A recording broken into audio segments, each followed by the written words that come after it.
صحافی کے سوال پر امین الحق نے جواب دیتے ہوئے کہا 28ویں آئینی ترمیم پر تمام جماعتیں متفق ہیں، امید ہے پیپلز پارٹی بھی جلد حمایت کرے گی، 28ویں ترمیم آئے گی اور پاس بھی ہوگی۔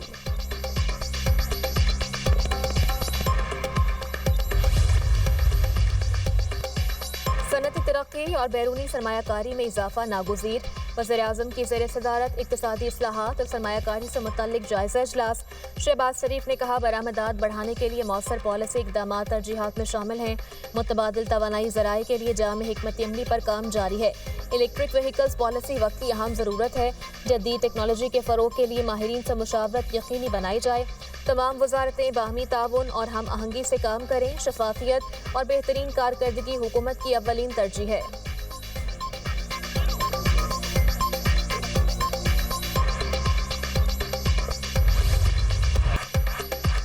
جنگ بندی دعووں تک محدود، لبنان کے شہر مروانیہ پر اسرائیلی حملے میں خاتون اور 2 بچوں سمیت مزید 8 افراد شہید، کئی افراد زخمی، طائر کے ہسپتال پر بھی حملے، 127 افراد زخمی، مارچ سے اب تک شہداء کی تعداد 3100 ہو گئی، حزب اللہ کے ڈرون حملے میں 2 اسرائیلی فوجی زخمی، غزہ میں بھی صہیونی فوج کی وحشیانہ کارروائیاں، 3 افراد شہید، کئی گھر مسمار، جنوبی لبنان میں حملے بند نہیں کریں گے اسرائیلی وزیر دفاع کا اعلان، اسرائیل کورٹس کا کہنا ہے فوجی کارروائیاں ہر صورت جاری رہیں گی، اسرائیل کا ہدف حزب اللہ کو غیر مسلح کرنا ہے۔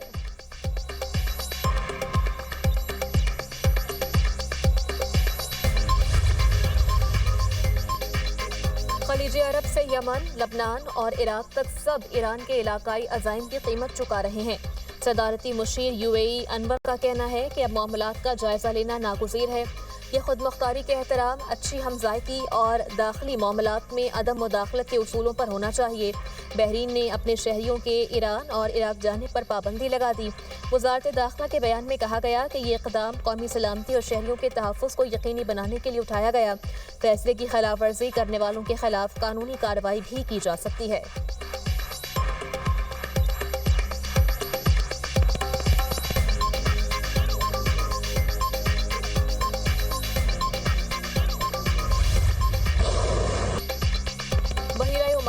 ایرانی جہاز پر امریکی حملے کا جواب، پاسداران انقلاب نے دشمن کے MSC سارسیکا نامی جہاز پر کروز میزائل داغ دیا۔ ایرانی فوج کے بیان میں کہا گیا کہ حملے سے جہاز پر دھماکہ ہوا، ہر حملے کا فیصلہ کن جواب دیا جائے گا۔ مزید 24 بحری جہاز آبِ ہرمز سے گزر گئے۔ پاسداران انقلاب کا بیان، کہا تمام جہازوں نے باقاعدہ اجازت دی اور رابطے میں رہتے ہوئے آبی گزرگاہ عبور کی۔ خلیج فارس اور آبِ ہرمز میں شرپسند غیر ملکی عناصر کے لیے کوئی جگہ نہیں ہوگی۔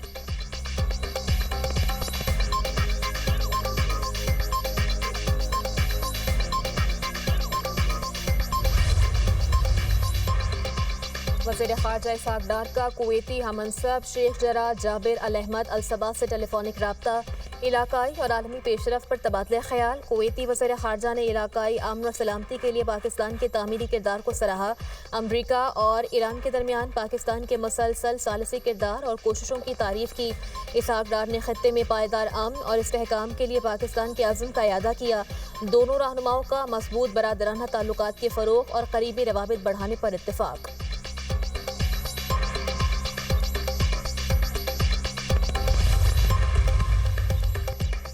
سیکیورٹی فورسز کے بلوچستان کے مختلف اضلاع میں انٹیلیجنس بیس آپریشنز، بھارتی پراکسی فتنہ ہندوستان کے 17 دہشت گرد جہنم واصل، کارروائیاں مستونگ، نوشکی، ظاہری، خوزدار اور کیچ میں کی گئیں۔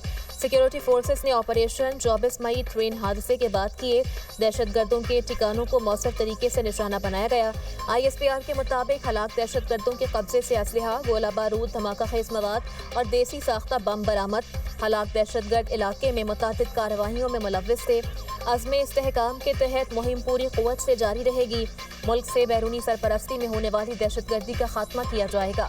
وزیر اعظم کا کامیاب کارروائیوں پر سیکیورٹی فورسز کو خراج تحسین، کہا ملکی امن و استحکام کے خلاف ہر سازش کو ناکام بنایا جائے گا۔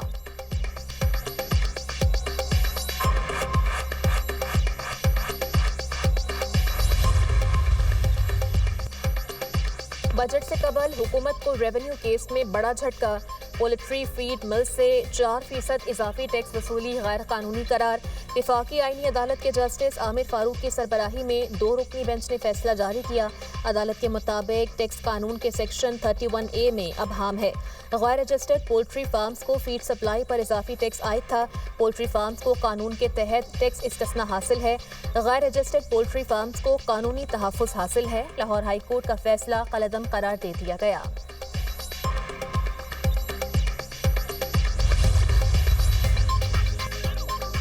مڈل کلاس تنخواہدار طبقے سے حکومت نے 605 ارب روپے انکم ٹیکس وصول کیا۔ امیر جماعت اسلامی حافظ نعیم الرحمان کہتے ہیں تنخواہدار طبقہ بری طرح پس رہا ہے۔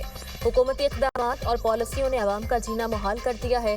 حکومت بجٹ میں ریلیف کے اقدامات کرے، ماہانہ 1,25,000 روپے تنخواہ تک انکم ٹیکس مکمل ختم کیا جائے۔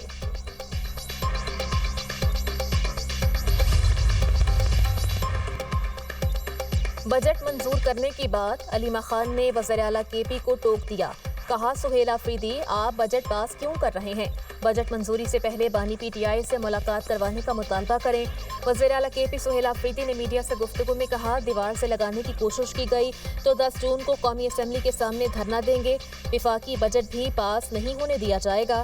وزیر داخلہ محسن نقوی سے ملاقات بیرسٹر گوہر کے کہنے پر ہوئی۔ کے پی کا وزیر اعلیٰ بانی پی ٹی آئی تبدیل کر سکتے ہیں، باقی کسی میں جرت نہیں کہ وہ ہرا بھی سکے۔ بانی پی ٹی آئی سے ملاقات کے لیے آج اسلام آباد ہائی کورٹ میں پٹیشن دائر کریں گے۔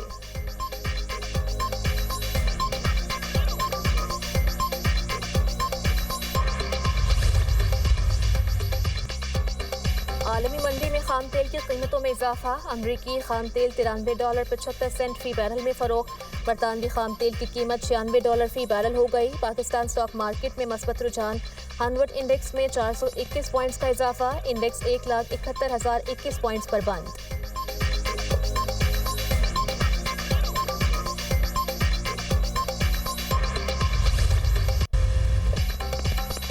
ملک کے بیشتر علاقوں میں تیز ہواؤں کا راج، بادل بھی برسے۔ روجان میں آندھی سے مختلف حادثات، 24 گھنٹے میں 4 افراد جان کی بازی ہار گئے۔ کشمور میں آسمانی بجلی گرنے سے نوجوان جاں بحق۔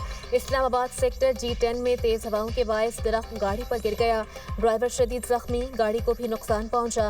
راولپنڈی کے مختلف علاقوں میں بادل برسے، صادق آباد میں موسلادھار بارش اور طوفانی ہواؤں سے تباہی، درخت، سائن بورڈز اور بجلی کے پولز گر گئے، ٹریفک کا نظام درہم برہم، انڈر پاس پانی میں ڈوب گیا، گلیاں اور محلے تالاب کا منظر پیش کرنے لگے۔